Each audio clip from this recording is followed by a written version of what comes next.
میں داخل ہو رہے ہیں چپ کے چپ. قرآن اتر رہا ہے، 5 آیتیں غار حرا میں نازل ہوئی. اقرا. اللہ کی عجیب شان دیکھیے، اسلام میں اور دین میں تعلیم کی اتنی اہمیت ہے، دینی تعلیم کی، کہ قرآن جیسی مقدس کتاب کی جو نزول ہوا ہے اور سب سے پہلی آیت آئی ہے وہ تعلیم سے ہے. اے نبی اقرا، پڑھیے. معلوم ہوا قرآن اور حدیث کی نظر میں تعلیم سے اہم کوئی چیز ہے ہی. قرآن کریم میں 78,000 کلمات ہیں. 78,000 کلمات میں سب سے پہلا جو کلمہ اللہ نے استعمال کیا قرآن اتارتے وقت وہ اقرا، پڑھیے. کہ قرآن کے نزدیک تعلیم کی اہمیت ہے جو اتفاق اور حسن اتفاق مدارس، مکاتب اور مساجد میں ہی دی جاتی، کوئی تیسری جگہ نہیں. دینی تعلیم. تو حضرت صحابہ نے کہا یا رسول اللہ کیسے قرآن سیکھیں، کہاں سیکھیں؟ جمع نہیں ہو سکتے، ایمان کا اعلان نہیں تھا، چھپ کر سیکھتے تھے، چھپ کر نماز. آپ نے فرمایا یہ بیٹھک جو ہے حضرت زید ابن ارقم کی جو بیٹھک ہے، دار ارقم اس کو کہا جاتا تھا. 2 جگہ تھی مکہ میں، ایک دار الندوہ مشرکین کی بیٹھک، اس میں مسلمانوں کے خلاف سازشیں رچی جاتی تھی. وہاں کر وہ کفار کے چودھری بیٹھتے تھے، مشورے کرتے تھے اسلام کو مٹانے کے. دوسرا دار ارقم ایک صحابی کا گھر تھا. اللہ کے نبی نے فرمایا محمد کے جانثارو کسی موقع پر وہاں جمع ہو جائے کرو، میں چھپ کر آؤں گا اور تمہیں اللہ کا کلام سکھا کر چلا جاؤں. حضرات صحابہ چھپ چھپا کر آگے پیچھے اس گھر میں جمع ہو جاتے ہیں. اللہ کے نبی صلی اللہ علیہ وسلم آتے اور ان کو قرآن کی چند آیات سکھا کر ان کو بھیج کر خود بھی چلے جاتے. یہ اسلام کا سب سے پہلی درسگاہ ہے، سب سے پہلی پڑھنے اور پڑھانے کی جگہ ہے. 13 سال اللہ کے نبی اور صحابہ مکے میں رہے، اسی بیٹھک میں قرآن سیکھنا اور سکھانا چلتا رہا. پھر ہجرت کی حضرات صحابہ نے، رسول اللہ بھی ہجرت کر کر مدینہ المنورہ تشریف لے گئے. آپ نے سب سے پہلا جو کام مدینہ پہنچ کر کیا وہ مسجد النبوی کی بنیاد ڈالی. مسجد نبوی کے ساتھ ساتھ ضرورت تھی مسلمانوں کو نماز پڑھنی ہے تو نماز پڑھنا سکھائے گا کون؟ نماز پڑھنا سیکھیں گے کہاں؟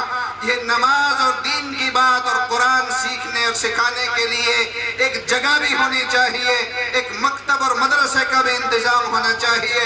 اللہ کے نبی صلی اللہ علیہ وسلم نے جنت کی کیاری کے قریب حجرہ عائشہ اور رسول اللہ کے منبر کے درمیان سب سے افضل جو جگہ ہے دنیا میں، جو حدیث کی روح سے جنت کا ٹکڑا ہے، یہ سچ مچ میں ہی جنت کا ٹکڑا ہے، دنیا میں اس سے بہتر کوئی جگہ نہیں ہے. وہاں ایک مدرسہ بنایا، ایک چبوترا بنایا، اس پر میں پڑھاؤں گا اور حضرات صحابہ پڑھیں گے. اس کو صفہ کہتے ہیں. صفہ کے معنی ہماری زبان میں چبوترا اور چوترا کے آتے ہیں. جن لوگوں نے حج اور عمرہ کیا ہے وہ دیکھتے ہیں جنت کی کیاری کے متصل ایک چوترا ہے، اس کو جالیوں سے گھیر رکھا ہے. وہ اسلام کا سب سے پہلا مدرسہ. اس پر صحابہ پڑھتے رہے، کبھی 250، کبھی 300، زیادہ سے زیادہ 400. طالبان علوم نبوت 24 گھنٹے اس میں رہتے تھے، قرآن حدیث سیکھتے، اور کہیں ضرورت پڑتی تھی لڑنے کی مشرکین سے تو جہاد اور سرایہ میں بھی نکل جایا کرتے تھے. غریب مہاجر صحابہ اکرام قرآن کی تعلیم اور رسول اللہ کی احادیث اور شریعت کو سیکھتے. پھر اسلام پھیلا، مکہ اور مدینے سے باہر نکلا، عراق پہنچا، ایران پہنچا، خراسان پہنچا، ماوراء النہر کے علاقوں میں پہنچا، بلخ پہنچا، ہرات پہنچا، مصر پہنچا، شام پہنچا، افریقہ کے جزائر میں پہنچا. خدا کے قسم جہاں اسلام پہنچا، جہاں کوئی مسلمان پہنچا، جہاں کوئی صحابی پہنچے یا کوئی تابعی پہنچے، اللہ نے وہی مسجد اور مکتب کی بنیاد ڈالی. یہ اسلام کے اندر مدارس اور مکاتب کی ایک تاریخ بتا رہا ہوں. جہاں 2 گھر مسلمانوں کے وہاں مسجد، اور جہاں مسجد وہاں مکتب کا نظام قرآن سیکھنے اور سکھانے کے لیے۔ یہ سلسلہ چلتا رہا، ابھی تک پڑھنا پڑھانا مساجد میں ہی ہوتا تھا۔ آپ یاد رکھیں، پہلی صدی دوسری صدی 245 سال تک قرآن اور حدیث کو مدارس میں نہیں مساجد میں ہی سکھایا گیا ہے۔